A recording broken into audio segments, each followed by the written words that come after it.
Your attention, masters, mistresses.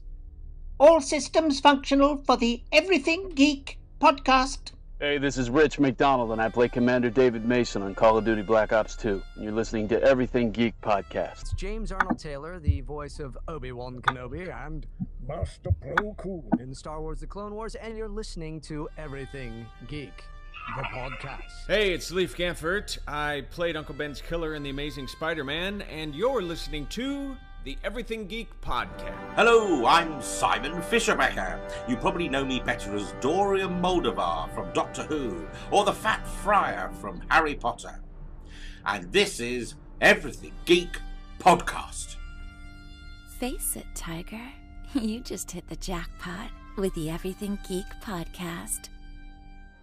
You're listening to the Everything Geek podcast, bringing you interviews from your favorite films and TV shows every week, and all of the latest news. Here's your host, Rory Williamson.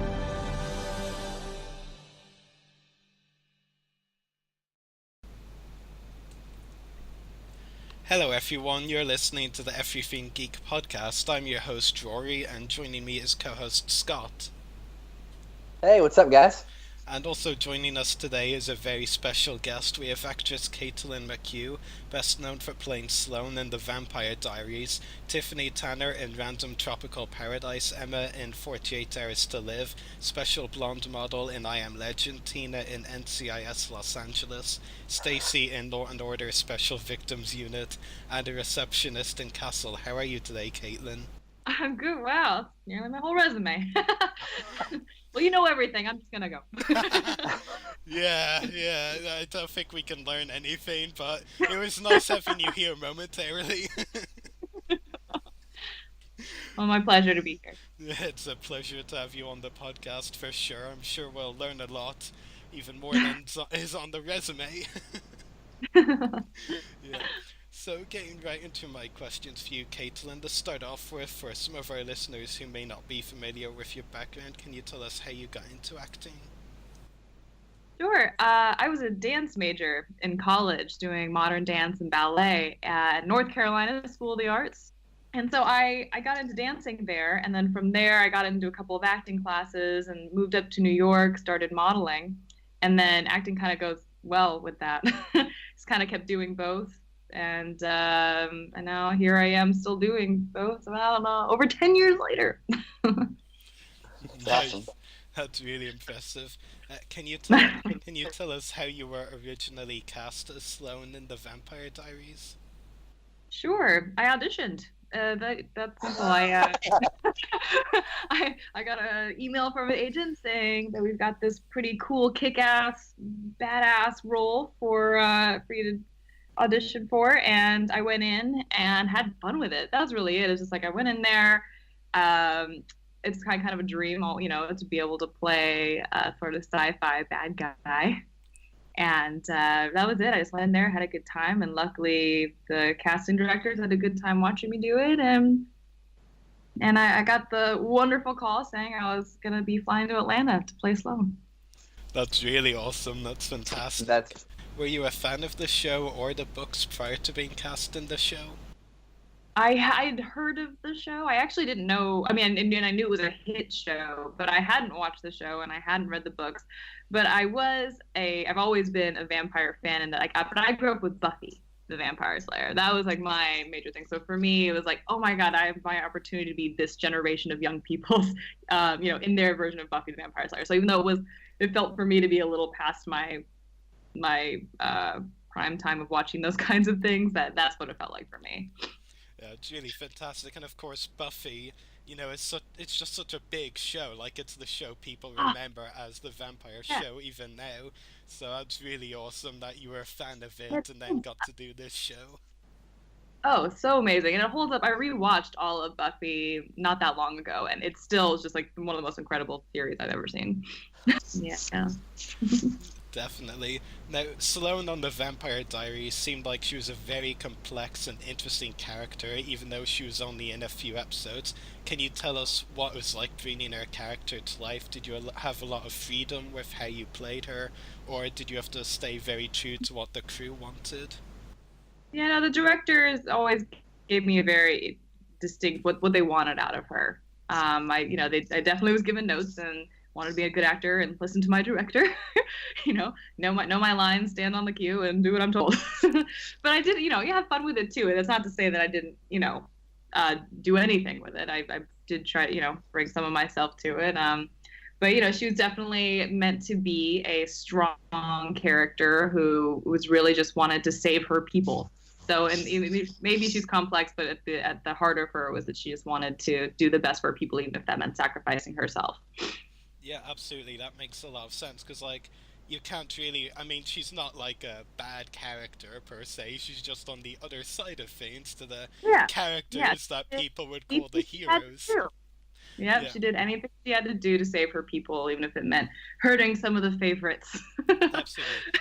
And that's why, as a performer, you can't think of the character as a bad person. You have to, like, portray her, as a good person from her point of view.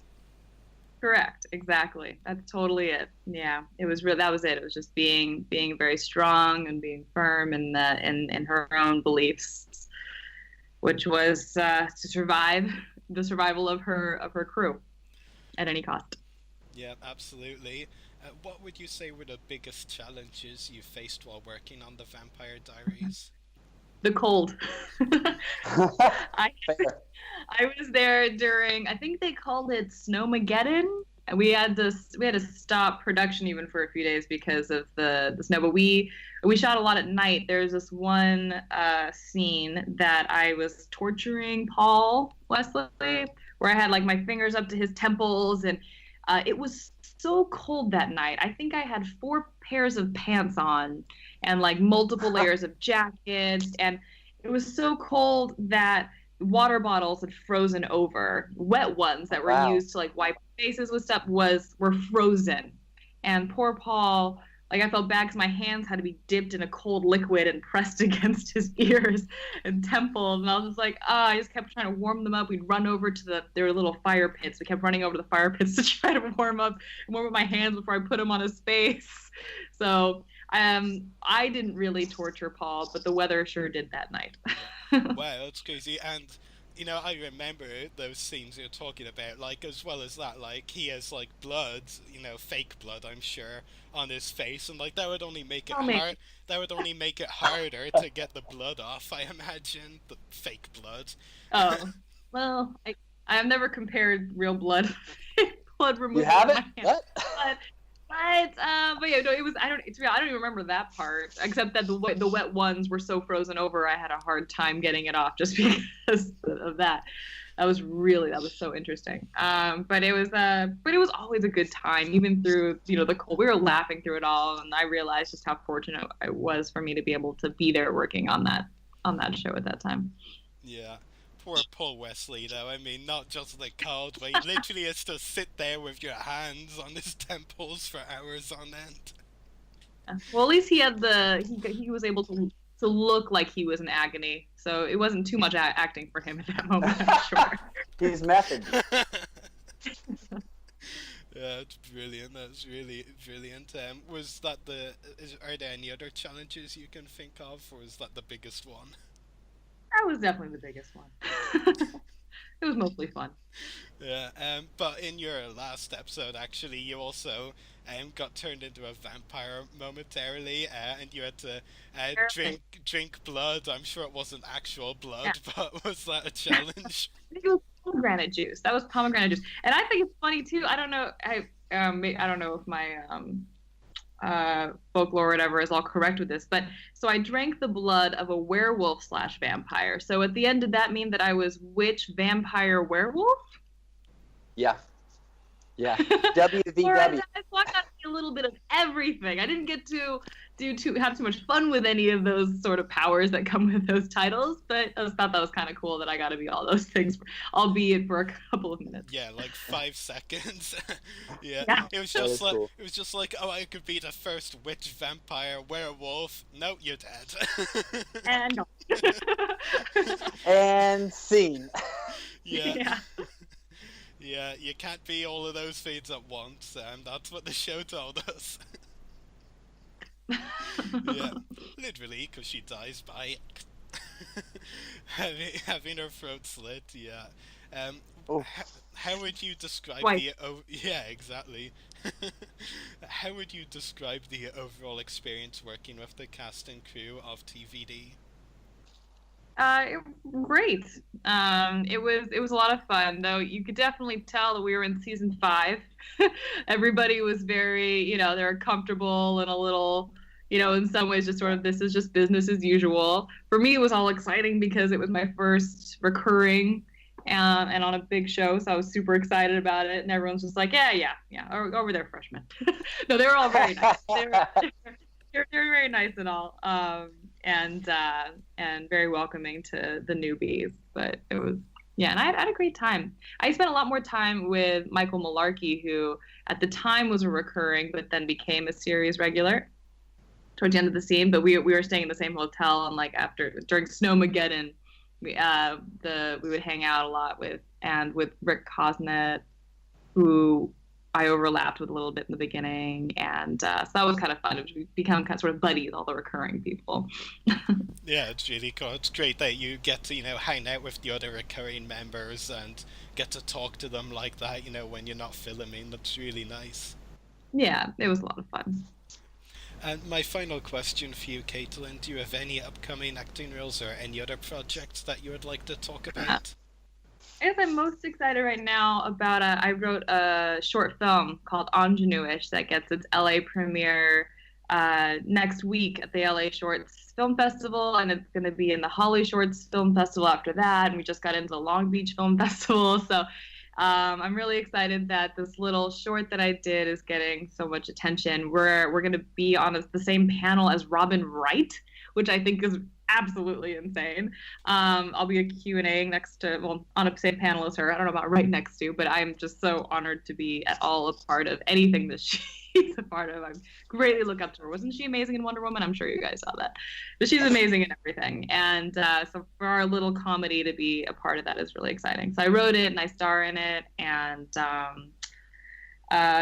we'll see what happens after that, but that's my big. And then I'm also Random Tropical Paradise and 48 Hours to Live are films of mine that just came out this year, so those are on demand and on iTunes and such. And 48 Hours to Live is sort of like a dark dance movie, drug movie, murder mystery, which is sort of different and cool for me to do. And it was my first time getting a lead role in a film, and it was fun to be the romantic lead. And then Random Tropical Paradise, where I played Tiffani Tanner, was fun. I wouldn't want to give any spoilers to that, but it's just a comedy, and my character is not what you think she is. And as she starts out, she gets a nice little plot twist. So anyway, so that's all that's happening now, guys. That's very So cool. thank you very much for having me. Yeah, that's all of my questions for you, Caitlyn, but I'll pass it over to my co-host Scott. He has some for you as well. Hey, Scott. All right. What it on. up? Woo woo. Okay, so I got some questions for you here. So the first thing is, you mentioned earlier, that you made the transition successfully. Congratulations from modeling to acting, which doesn't always happen. And so I was going to ask kind of what made you want to make that jump, but you kind of answered that a little bit earlier. Yeah, if you had, it's more that I wouldn't call what I do a jump, because I really do still do both. And I'm very happy doing both. I model when someone is there to ask me to model, and I'll act for someone who wants me to act for them. And it could be, I could be doing a different thing from Tuesday to a Wednesday. That's Sure.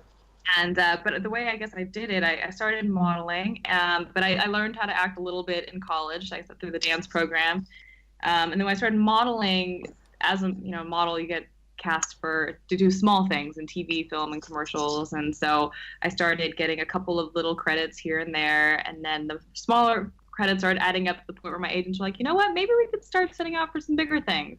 And so I basically just started working up that ladder, I took more acting classes. I studied on and off for 10 years, the entire time I've been working, never stopped learning. and just started auditioning, and then sometimes people would hire me, and that was always really great when that happened. do you think the fact that you fit in that slot of the ethnically ambiguous has been a huge help in booking roles? Well, I have mixed point of views on this. Yes, I think that doors are opening for more minorities, but it's still very, you're still very much put in the box. It's still very, very, very stereotypical roles. Like I still see things where the spicy Latina girl.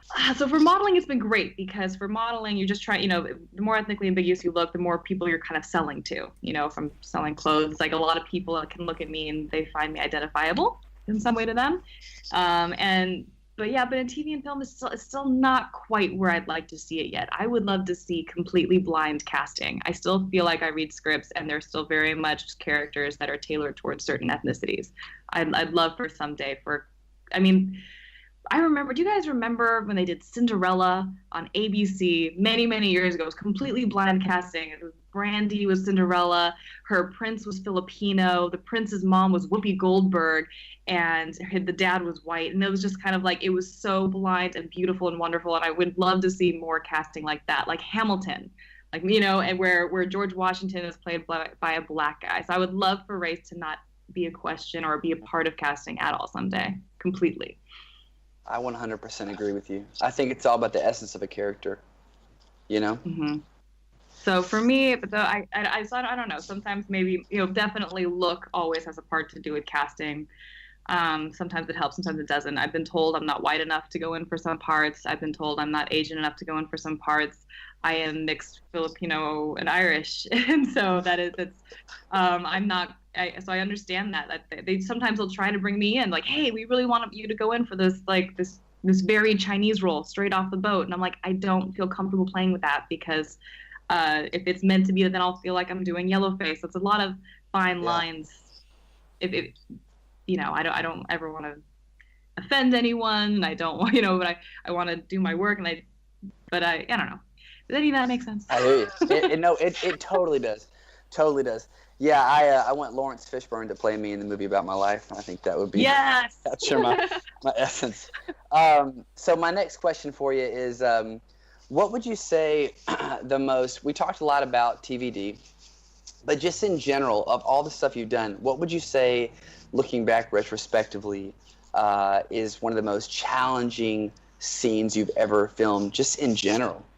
And it could be on TVD, but just in general. I would say I hate... Emotionally, physically, whatever. Oh, no, physically. I have a hard time. I don't like to be angry and sad. Anytime I have to be really angry or sad, I'm like, that's hard. And I had a scene in 48 Hours to Live where it was very intense and I had to cry. And there was part of it got cut out, but like my dad shoots my boyfriend. I have to get in the middle of it. And so like it was very, very dramatic. And so that for me, I don't particularly enjoy doing. I'll do it if I, as part of whatever it makes sense to the story. I'll do it. But those are always my least favorite things to do, where I have to be very sad, because I typically like to be a happy person. I hear that. The old dad shoots the boyfriend trope, No. What happens? Another day in life. It's right. A day in the life, right? Exactly. So you worked with the Fresh Prince on yes, on I Am Legend. So did you have any fun little anecdotal stories from your experience of working with Will, or? Well, I was on that film for a few days, and actually, it's funny because our entire sequence was cut from the film. I love that I still get credit for it, but nobody ever saw me in it.